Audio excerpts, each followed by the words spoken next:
ఇద్దరే కదా ఉన్నాము. ముఖ్యం ఎంతో ఇద్దరున్నా దోస్తాడు, 10 మంది ఉన్నా దోస్తాడు.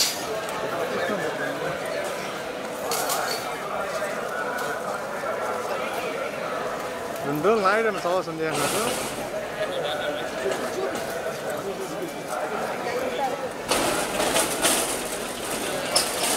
ఓ రాజేష్ అన్న ఫోటో దిగు.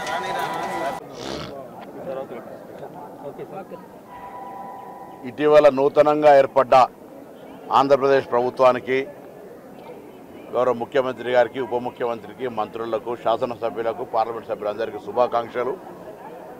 ఆ ఏడుకొండలవాడి స్వామి ఆశీర్వచనంతో రెండు ఉభయ రాష్ట్రాలు ప్రజలు సుఖ సంతోషాలతో ఉండాలని ఆకాంక్షిస్తూ ఉన్నాను. అదేవిధంగా రెండు తెలుగు రాష్ట్రాలు కలిపి కేంద్రంపై ఏ విభజన హామీలు అయితే ఉన్నాయో ఆ విభజన హామీల అమలు కోసం కలిసి కేంద్రం మీద ఒత్తిడి తేవడానికి కలిసి రావాల్సిందిగా ఈ సందర్భంగా విజ్ఞప్తి చేస్తా ఉన్నాం.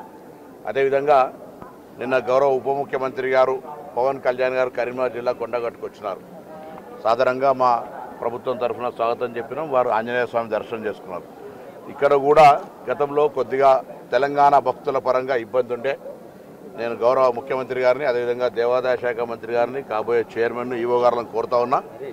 తెలంగాణ ప్రజలు కూడా తెలుగు భక్తులే ఇక్కడికి వచ్చేటువంటి వాళ్ళ విశ్వాసానికి సంబంధించి దర్శనానికి ఏ ఇబ్బందులు లేకుండా గతంలో ఏ విధంగానైతే సిఫార్సులకు తెలంగాణ ఆంధ్ర ప్రజాప్రతినిధులకు ఏ విధమైనటువంటి విధానం అవలంబించారో ఇప్పుడు కూడా అదే విధానం అవలంబిస్తే సంతోషంగా ఉంటుంది. ఎందుకంటే రాష్ట్రాలు వేరైనా తెలుగు వాళ్ళ అందరూ కూడా కలిసి ఆనాడు కూడా కోరుకున్నది అదే, ఇవాళ కూడా కోరుకున్నది అదే. ఇక్కడ వాళ్ళు అక్కడ వచ్చే భక్తులుగా ఉండొచ్చు, లేకపోతే ఇంకా రకరకాలుగా వ్యవహారాలు చేసుకునేటువంటి విదేశాల్లో ఉన్నటువంటి వాళ్ళకి ఆహ్వానిస్తూ ఉన్నప్పుడు పక్కన తెలంగాణ భక్తులకు సంబంధించి అటువంటి ఇబ్బందులు కలగకుండా చూసుకోవాల్సిందని ఇక్కడ ఉన్నటువంటి అధికారులందరికీ కోరుతా ఉన్నా.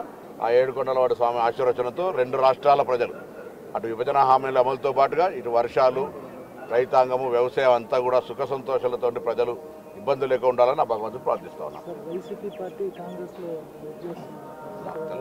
నాకేం అటువంటి సమాచారం లేదు. అట్లా కాంగ్రెస్ పార్టీ తనకంటూ ఒక కార్యక్రమం ఉంది. చాలా మిత్రులు ఉన్నారు.